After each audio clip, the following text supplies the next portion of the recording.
اللي هي المائيه. مائيه يعني حاجه فيها ميه، الحاجه اللي فيها ميه دي هيبقى فيها مكونات حيه ومكونات غير حيه، هتتفاعل مع بعض عشان تستمر الحياه، يعني شبه بالظبط النظام البيئي. بس في النظام البيئي كنت بقول ايه؟ منطقه جغرافيه متكامله.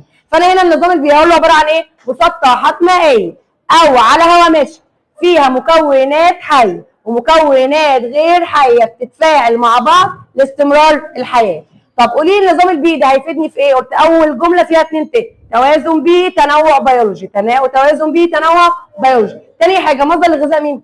الانسان عشان بطلع منها سمك. ثالث نقطه قلت هطلع منها طحالب، الطحالب دي هستفيد منها في ايه؟ يعني لو جيت قلت لك بما تفسر اهميه الطحالب هقول له ايه؟ هقول له بستفيد منها ادويه، اقمشه، مستحضرات التجميل. تاني ادويه، طب قلت بطلع منها 4 حاجات: مصادر طاقه حفريه وكمان كهرومائيه والاملاح والمعادن. تاني طاقه حفريه وكهرومائيه، املاح ومعادن. اديني امثله. الكهرومائيه مش عايزه لها امثله. طب الحفريه بترول وغاز طبيعي، املاح مين مع مين؟ مغنيسيوم، معادن ذهب ونحاس. اخر حاجه بتوفر فرص عمل، اي مشروع عندي بيوفر فرص عمل. طب هشتغل هنا في ايه يا ريماس؟ هشتغل في الصيد او في النقل المائي، برافو، او في السياحه. تمام كده؟ طب لو جينا نقسم النظام البيئي المائي ده اللي هو العزل، هعمله فين؟ قال لي هلاقيه فيه انهار، بحيرات، بئرات، مستنقعات. تاني انهار، بحيرات، بئرات، مستنقعات. طب سؤالي هنا، الحاجات العذبه دي موجود فيها ايه؟ موجود فيها اسماك، حشرات، برمائيات. تاني اسماك، حشرات، بس حيوانات بس؟ اسماك بس؟ لا، فيها كمان نباتات. قلت النباتات اللي فيها هتغذي مين؟ الحيوانات، وهتوفر لها الاكسجين. يبقى لما اجي اقول لك اهميه النباتات اللي بتطلع في الميه العذبه هتقول لي بتوفر غذاء واكسجين لمين؟ الحيوانات. طب نيجي نقسم العذبه زي ما انا قسمتها فوق، انهار تبقى نظم نهريه، بحيرات تبقى نظم بحيريه عذبه، البرك والمستنقعات اسمها عندي اراضي رطبه. يبقى انا عندي الميه العذبه هنا في كام حاجه؟ 3: نظم نهريه، بحيريه، اراضي رطبه، عذبه. نظم نهريه، اراضي رطبه، عذبه. حلو قوي. طيب قلت عندي كام نهر اللي احنا قلناهم في الخريطه من شويه، اللي هم نهر النيل، وفوق اللفه النيجر، تحت اللفه الكونغو، تحت هلاقي 2 اورنج على الشمال والزنبيزي على اليمين. مين اكتر نهر فيهم فيه تنوع بيولوجي؟ الكونغو. طب ده اول واحد؟ لا، ده رقم كام؟ 2. امال مين اول واحد؟ الامازون. يبقى التنوع البيولوجي الامازون رقم 1 والكونغو رقم 2. تاني التنوع البيولوجي الامازون وبعدين الكونغو. الامازون فين يا لمار؟ امريكا الجنوبيه. والكونغو في قاره مين؟ افريقيا. طب نيجي اللي بعدها، قلت عندي البحيرات، عندي كام بحيره عذبه؟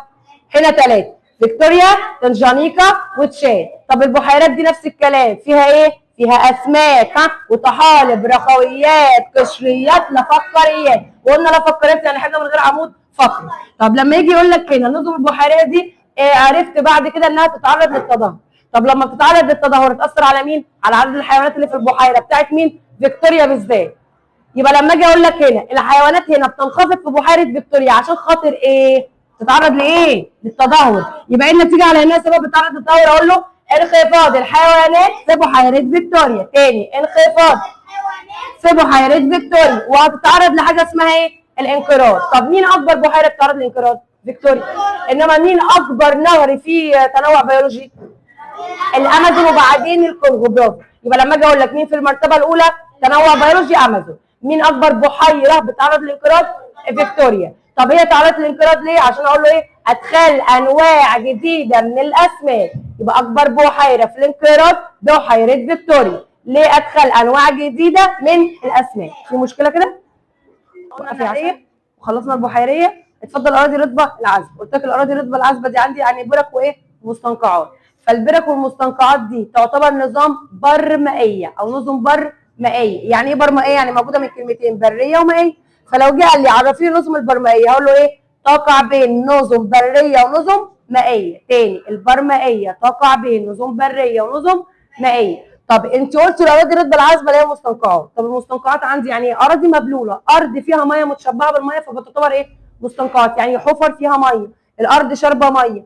طب الارض اللي شاربه ميه دي ممكن تكون على طول او ممكن تكون من موسم لموسم، فسميها المستنقعات ايه يا مريم؟ او الاراضي مشبعه بالميه دايمه او موسميه نسبتها 1%. تاني يعني مستنقعات اراضي مشبعه بالميه دايمه او موسميه نسبتها 1%.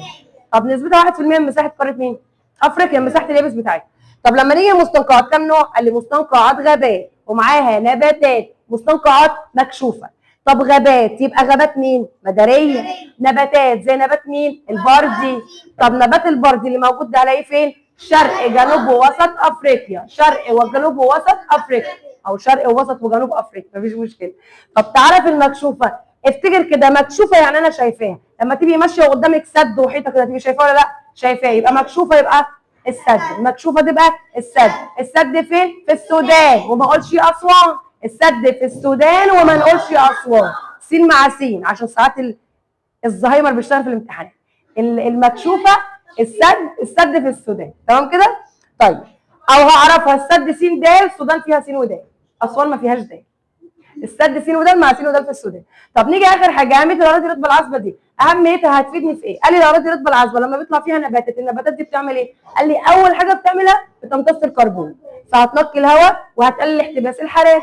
يبقى بما تفسر بيقلل الاحتباس الحراري في الاراضي الرطبه العصبه، اقول له بسبب النباتات الموجوده بتمتص مين؟ الكربون. طب نيجي للثانيه، قال لي انها بتعمل ايه؟ بتنقي الميه. بتنقي الميه من ايه؟ من اي رواسب بقى، متجهه لمين؟ للبحيره. قلت عندي اهو شويه مثلا اي نفايات او اي كمام، وفي هنا النباتات، فالنباتات هتوقف دي مش هتروح لمين؟ للبحيره. فقلت لك عندي هنا بتعمل ايه؟ بتعمل على تنقيه الميه من رواسب المتجهه. تاني، بتعمل على تنقيه الميه من رواسب المتجهه. اخر حاجه بقول سد، يعني حاجز لمين؟ للفيضان او الجفاف. حاجز لمين؟ للفيضان او الجفاف. اخر حاجه قلت لك اي حاجه بتتدهور، اي حاجه مثلا اراضي رطبه العصبه حولتها لتوسع عمراني، حطيت مكانها نباتات، عرضتها للتجفيف، هيحصل كام مشكله؟ 3. قلت تدهور نباتات، تآكل في التربه، انقراض حيوانات. اي حاجه يقول لك هنعمل مكانها توسع عمراني ايا كانت من اول ما بدانا الغابات، اي مشكله عندك يقول لك هنعمل مكانها توسع عمراني، هنحط مكانها نباتات، هنعمل مكانها اراضي زراعيه، بتعرض مين؟ اقول له تدهور النباتات، تدهور التربه، وانقراض مين؟ الحيوانات. في مشكله كده؟